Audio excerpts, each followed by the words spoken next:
Today we're going to be discussing why causation is an important issue in nursing home abuse and neglect cases involving wrongful death claims. My name is Barry Doyle. I'm a lawyer in Skokie, practicing nursing home abuse and neglect work throughout the state of Illinois.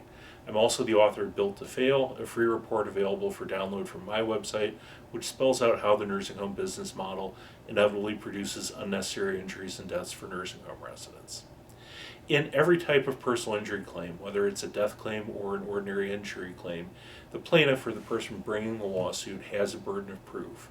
That burden of proof is to show that the wrongful conduct that's being claimed was a cause of the injuries that are being claimed. In a death case, part of what's being claimed is that the wrongful conduct, in this case nursing home abuse and neglect, was a cause of the person's death. In nursing home abuse and neglect cases, this can be a challenging issue. Many times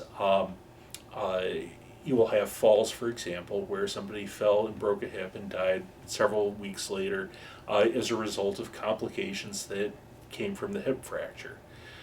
Defense lawyers that I deal with frequently often tell me in cases like that the person died with a hip fracture, not because of the hip fracture.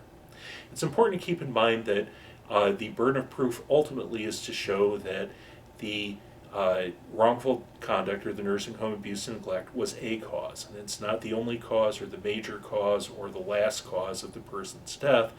It's enough to simply show that it was a cause. This often requires careful review of the medical records. This is especially true in nursing home cases because many times nursing home residents have long-standing chronic medical conditions which place them at risk for dying regardless. These factors have to be assessed very carefully in the review of records and need to be addressed very closely in doing depositions with the doctors who treated the nursing home resident after the events that were at issue.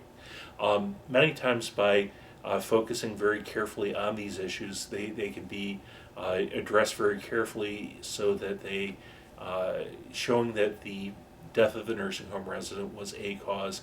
It is not an insurmountable burden, but it's often a complicated one, which really requires clear, careful presentation to a jury at the time of trial. This is why it's really important in a nursing home abuse and neglect case that you obtain the services of lawyers who are experienced in handling these kinds of cases. I hope you found this interesting. If you have any questions regarding this or any other nursing home abuse and neglect issue, please feel free to reach out to us.